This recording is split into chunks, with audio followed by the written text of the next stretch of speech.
नमस्कार दोस्तों, स्वागत है आप सभी का फिर से एक बार हमारे इस YouTube चैनल पर। दोस्तों, आज हम विष्णु सप्तमी के बारे में बताएंगे। मार्गशीर्ष शुक्ल पक्ष की सप्तमी तिथि को विष्णु सप्तमी का व्रत रखा जाता है।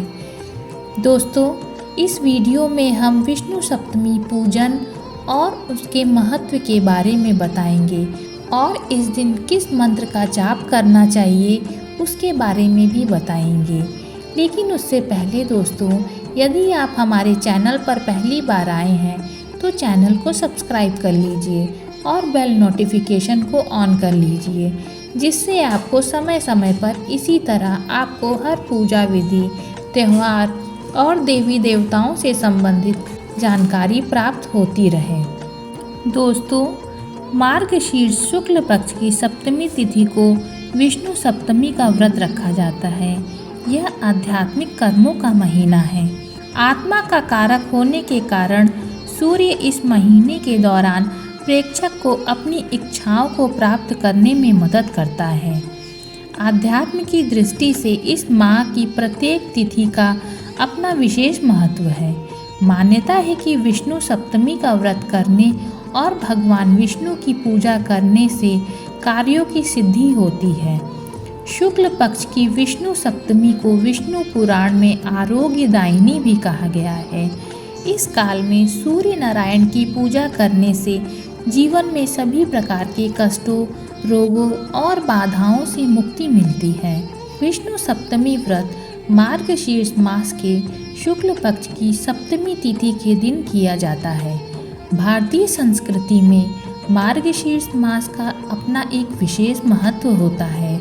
इस मास में सांसारिक विषयों से ध्यान हटाकर आध्यात्मिक से रिश्ता जोड़ा जाता है। आत्मा का नियंत्रक ग्रह सूर्य धर्म के कारक होकर आध्यात्मिक उन्नति में सहायक होते हैं। मार्गशीर्ष मास की हर तिथि अपना विशिष्ट आध्यात्मिक महत्व रखती है।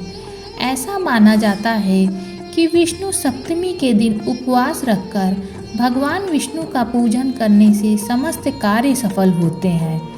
विष्णु पुराण में शुक्ल पक्ष की विष्णु सप्तमी तिथि को आरोग्यदायिनी कहा गया है। इस तिथि में सूर्य नारायण का पूजन करने से रोग मुक्ति मिलती है। विष्णु सप्तमी पूजन। सप्तमी का व्रत अपना विशेष महत्व रखता है। सप्तमी का व्रत करने वालों को प्रातः काल में स्नान और नित्य क्रम क्रियाओं से निवृत्त होकर स्वच्छ वस्त्र धारण करने चाहिए। इसके बाद प्रातः काल में श्री विष्णु और भगवान शिव की पूजा अर्चना करनी चाहिए और सप्तमी व्रत का संकल्प लेना चाहिए। निराहार व्रत कर दोपहर को चौक पूरकर चंदन, अक्षत, धूप, दीप, नैवेद्य, सुपारी तथा नारियल आदि से फिर से शिव पार्वती की पूजा करनी चाहिए।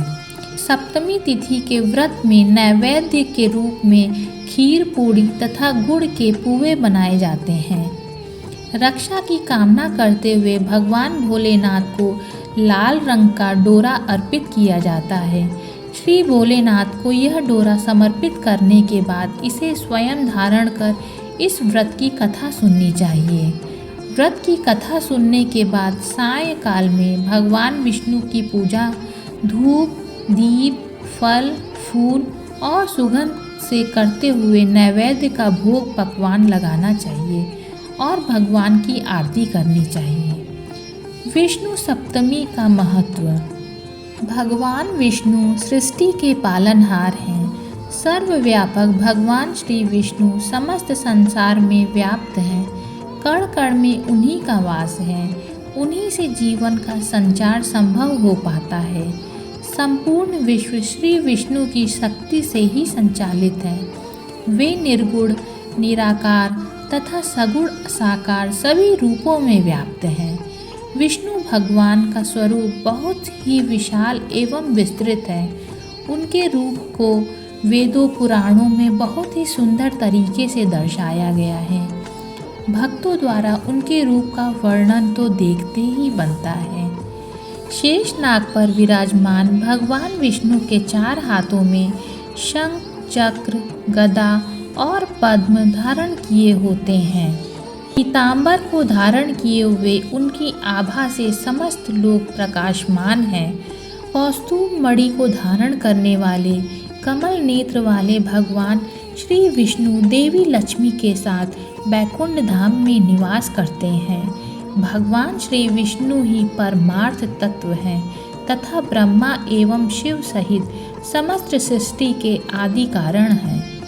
अतः विष्णु सप्तमी व्रत करते हुए जो भी प्रभु विष्णु का ध्यान मन करता है वह समस्त भव सागरों से पार करके विष्णु धाम को पाता है।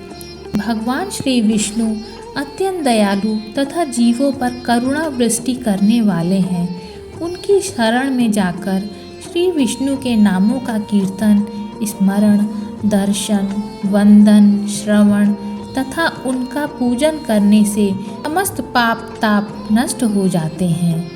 ओम नमो भगवते वासुदेवाय महामंत्र के जाप से सभी के कष्ट दूर होते हैं और उन्हें मोक्ष की प्राप्ति होती है। दोस्तों, आज के लिए बस इतना ही। हमें उम्मीद है कि जानकारी आपको पसंद आई होगी। फिर मिलते हैं एक नए अध्याय में जिसमें नई जानकारी होगी। तब तक के लिए नमस्कार।